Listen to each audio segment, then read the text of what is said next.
Parents మెచ్చిన university Sankalchand Patel university Gujarat. Welcome to I dream media. So B12 deficiency ఈ మధ్యకాలంలో మనం చాలా మందిలో చూస్తూ ఉన్నాము. అసలు ఏంటి B12 డెఫిషియన్సీ, ఎందుకు వస్తుంది, వస్తే ఎలాంటి లక్షణాలు కనిపిస్తాయి, మరి దీన్ని న్యాచురల్ వేస్లో ఎలా కరెక్ట్ చేసుకోవచ్చు, వివరాలు తెలుసుకుందాం. ఈరోజు మనతో పాటు ఉన్నారు ప్రముఖ యోగా గురు యోగిని అరుణాదేవి గారు. మేడం నమస్తే అండి. నమస్తే మేడం, ఈ మధ్యకాలంలో ఎవరితో మాట్లాడినా కానీ B12 డెఫిషియన్సీ వచ్చింది, ఇంజెక్షన్స్ చేయించుకుంటున్నామని చెప్తూ ఉన్నారు.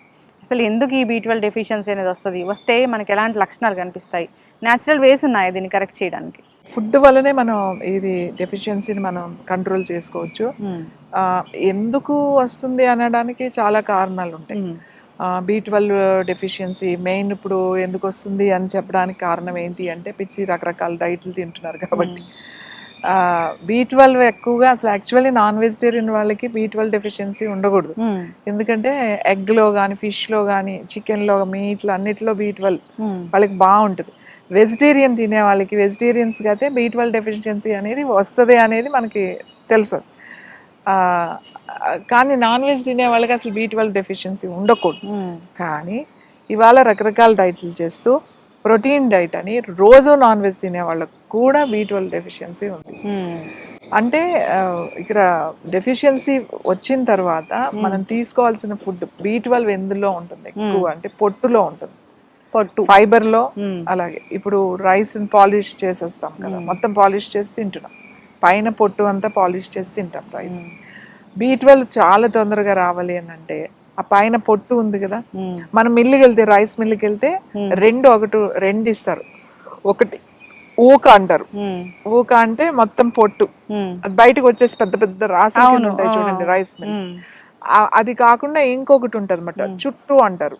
చుట్టూ అంటే ఏంటంటే కొంచెం బరకగా ఉంటుంది అన్నమాట, అది ఇప్పుడు మన గేదెలకి వాటికి పెడతారు.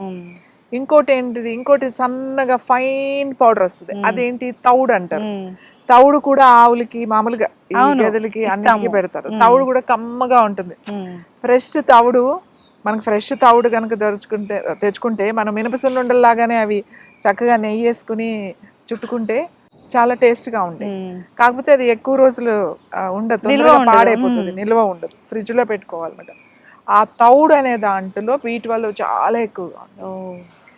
ఆ తౌడు కనుక మనకి రైస్ తెచ్చుకుని ఫ్రిడ్జ్లో పెట్టేస్తే, అంటే ఎక్కువ కాదు, సపోజ్ 1 kg తెచ్చి పెట్టుకున్నారనుకోండి, అది రోజు రాత్రి పడుకునేటప్పుడు 1 గ్లాస్ నీళ్ళల్లో 1 స్పూన్, పెద్ద స్పూన్, చిన్న స్పూన్ అయితే 2 స్పూన్లు, పెద్దదైతే 1 స్పూన్ వేసి బాగా కలిపేసి మూత పెట్టేసి అలా పెట్టేసారు.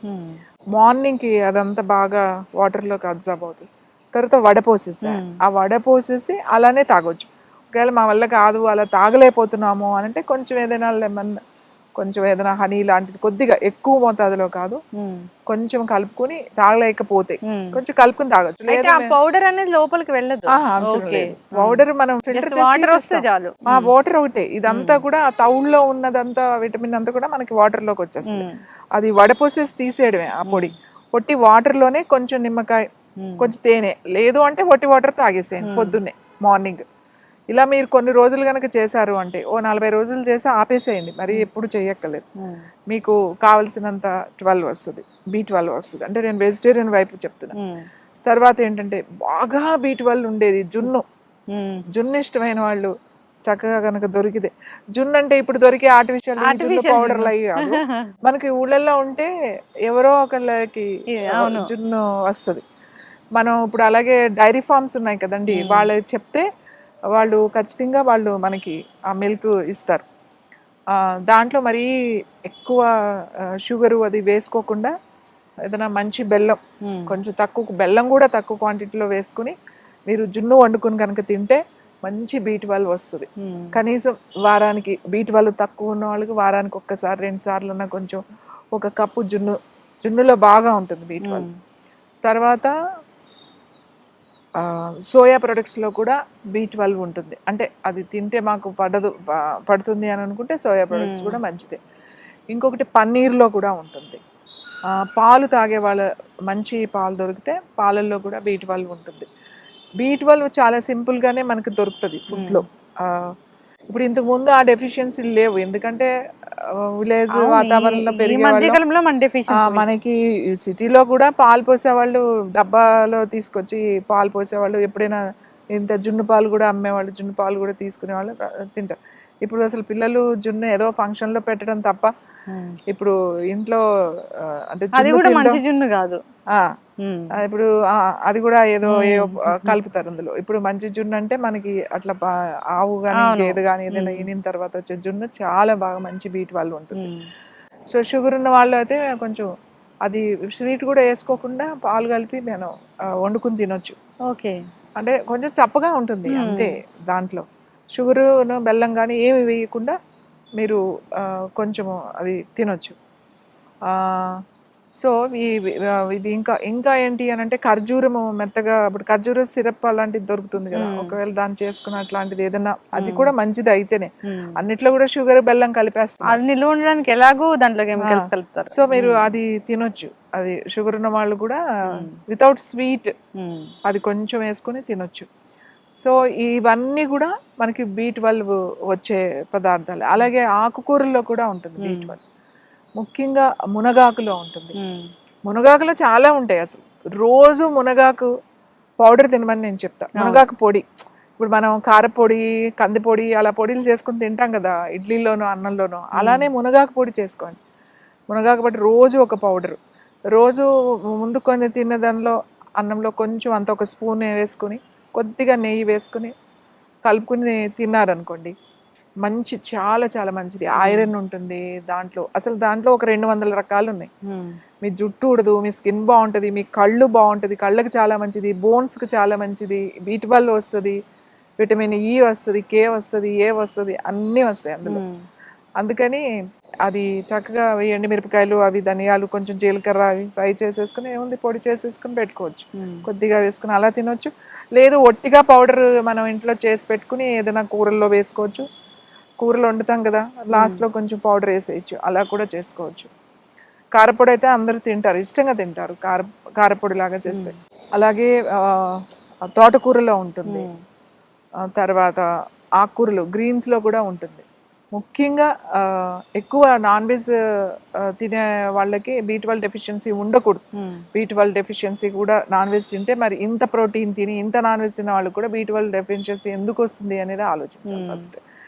ఎందుకు అని అంటే ఆ తినేది అసలు ఏం తింటున్నారు, ఆ పౌల్ట్రీల్లో ఉండేది, ఆ చెరువుల్లో పెరుగుతాయి కదా ఆక్వా ఫార్మ్స్ వాళ్ళు, రొయ్యల చెరువులు ఉంటాయి కదా ఆ చెరువుల్లోవి, అందులో విపరీతమైన యాంటీబయాటిక్, అందులో విపరీతమైన మెడిసిన్స్ వేసి పెంచుతాం ఆ చేపల్ని కానీ రొయ్యల్ని కానీ. ఇప్పుడు అన్నీ కూడా ఫార్మింగ్ వచ్చేసింది కదా, ఆక్వా ఫార్మింగ్ వచ్చేసింది. అవి తినడం వల్ల మనకి ఏమీ పెద్ద అది మంచి ప్రోటీన్ కాదు, అది గుర్తుపెట్టుకోండి. ఇప్పుడు ఈ పౌల్ట్రీల్లో పెరిగే చికెన్ తింటే దానికి ఉండే హార్మోన్స్, దానికి వేసే యాంటీబయాటిక్స్, ఆ స్ట్రెస్లో పెరుగుతాయి, అదంతా కూడా మనకి వస్తాయి. పిల్లలు బాగా చికెన్ ఇష్టపడతారు. ఒకవేళ నాన్ వెజిటేరియన్ మీరు తినేవాళ్ళు అయితే తినండి, కానీ ఇప్పుడు నాటుకోళ్ళు కూడా దొరుకుతున్నాయి కదా, అవి ఫ్రీగా పెరిగే కోళ్ళు అవి ఉంటాయి. అట్లాంటివి ఏమైనా సెలెక్ట్ చేసుకోండి. ఫ్రెష్ వాటర్ ఫిష్, ఫ్రెష్ వాటర్లో న్యాచురల్గా సీలో దొరికే ష్రిమ్స్ కానీ అలాంటివి తింటే మీకు అప్పుడు మీకు B12 వస్తుంది, అప్పుడు మీకు మంచి ప్రోటీన్ వస్తుంది, అప్పుడు మీకు హెల్త్ కూడా బాగుంటుంది. ఈ డైట్ చేసే వాళ్ళందరూ కూడా ఈ పిచ్చి ఈ ప్రోటీన్ అని ఈ చికెన్ తినేయడం, ఈ ష్రిమ్స్ తినేయడం, ఈ ఫిష్ తినేయడం. సో ఈ తినడం వల్ల దానివల్ల మనకి ఏమీ మంచి ప్రోటీన్ రాదు, అలాగే నష్టాలు ఎక్కువగా ఉంటాయి లాంగ్ పీరియడ్. B12 డెఫిషియన్సీ వచ్చింది అప్పుడు ఎలాంటి లక్షణాలు ఉంటాయి? B12 డెఫిషియన్సీ లక్షణాలు ఏంటి అంటే నీరసంగా ఉండడం, జుట్టు కూడా ఊడిపోవడం, తర్వాత నొప్పులు ఉంటాం బాగా, ముఖ్యంగా ఈ అరికాళ్ళల్లోను, ఈ కాఫ్ మజిల్స్ లోను, ఈ చేతి వేళ్ళల్లోను ఇట్లా అంటున్నప్పుడు కొంచెం నొప్పులు తెలుస్తూ ఉంటాయి, బాగా నొప్పులు. వీక్నెస్, నీరసంగా కూడా ఉంటుంది, హెయిర్ అది పోతూ ఉంటుంది. తర్వాత డ్రైనెస్ కూడా ఉంటుంది, డ్రై అవుతుంది స్కిన్, కళ్ళు అన్నీ కూడా డ్రైగా అనిపిస్తుంది అన్నమాట. సో మనకి ఆ నీరసంగా ఉండి, ఆ చికాకుండి, నొప్పులుండి ఇవన్నీ ఉంటే మనకి B12 డెఫిషియన్సీ ఉన్నట్టు తెలిసిపోతుంది మనకి. సో ఈ విధంగా న్యాచురల్ వేస్లో దీన్ని కరెక్ట్ చేసుకోవాలని కోరుకున్నాము. సో జనరల్గా ఇలాంటి లక్షణాలు కనిపిస్తే మనం డయాబెటీస్ ఉందేమో అని ఫీల్ అవుతూ ఉంటాము. సో దాన్ని ఒకసారి టెస్ట్ చేయించుకోవాలి, B12 డెఫిషియన్సీ అనేది టెస్ట్ చేయించుకోవాలి. టెస్ట్ చేయించుకున్నా చేయించుకోకపోయినా ఇప్పుడున్న ఆహార అలవాట్లను బట్టి అయితే మనకి ఖచ్చితంగా డెఫిషియన్సీ ఉంది. ఇప్పుడు చాలా తక్కువ లోకి వెళ్ళిపోయింది అనుకోండి ఐరన్ కానీ ఏదైనా విటమిన్స్, ఇమీడియట్గా మనకి కావాలి అని అంటే మనం ఖచ్చితంగా డాక్టర్ చెప్పింది ఫాలో అవ్వాలి ఇమీడియట్గా. ఇప్పుడు మనం ఇది తినాలి, ఫుడ్ తినాలి, లాంగ్ పీరియడ్ లో మనం ఈ మెడిసిన్స్ వేసుకోలేం కాబట్టి సపోజ్ B12 తక్కువైంది, చాలా తక్కువగా ఉంది అని అన్నప్పుడు ఇమీడియట్ గా వాళ్ళు ఇంజెక్షన్స్ ఇస్తారు B12. ఆ ఇంజెక్షన్స్ అనేవి అవి వీక్లీ వన్స్ వాళ్ళు డాక్టర్ సజెషన్ ఉంటుంది, అది తీసుకుంటూ మనం డైట్ చేసుకుని అవేవో ఉంటాయి, ఒక 2 weeks తీసుకోండి, 4 weeks ఏదో ఉంటుంది, ఒక 1 month అది కొంచెం ఇంప్రూవ్ అయ్యే వరకు ఇమీడియట్ గా మనకు కావాలి కాబట్టి. అంతేగాని డాక్టర్ సలహాలు లేకుండా మీరు ఇష్టం వచ్చినట్టు మీరు చేసేసుకోకండి. ఎందుకంటే బాగా లో ఉన్నప్పుడు నేను న్యాచురల్ వేలో వెళ్తాను అంటే ఇమ్మీడియట్ గా రావాలి కాబట్టి ఇమ్మీడియట్ గా మనం వాళ్ళ సలహా తీసుకోవాలి. లాంగ్ పీరియడ్ లో మాత్రం మెల్లగా స్టాప్ చేసేసేయాలి. లాంగ్ లో మనం మళ్ళీ డెఫిషియన్సీ రాకుండా ఈ డెఫిషియన్సీని ఫిల్ చేయడానికి ఇవన్నీ మనం పాటించాలి. జనరల్ గా అంటే ఇలాంటి డెఫిషియన్సీ రాకుండానే చూసుకోవాలి మీరు చెప్పినట్లు, అన్ని రకాల ఆహారాలు తీసుకుంటూ. సో ఇవి యాడ్ చేసుకుంటూ ఉంటే కనుక డెఫిషియన్సీ అని రాదు. సో వచ్చింది, ఈ ఇంజెక్షన్స్ అనేది సజెస్ట్ చేశారు, తీసుకుంటూ ఈ డైట్ చేస్తే కనుక ఖచ్చితంగా ముందు రాకుండా ఉంటుంది. ఎస్, చక్కటి ఇన్ఫర్మేషన్ అండి, ధన్యవాదాలు. And for more videos, Please subscribe to iDream. Please subscribe to iDream. Please subscribe iDream. And please subscribe to iDream. For more videos, subscribe to iDream. please like, share and subscribe to the channel. Congratulations, iDream. Subscribe to iDream. Subscribe to iDream. So subscribe to iDream Media.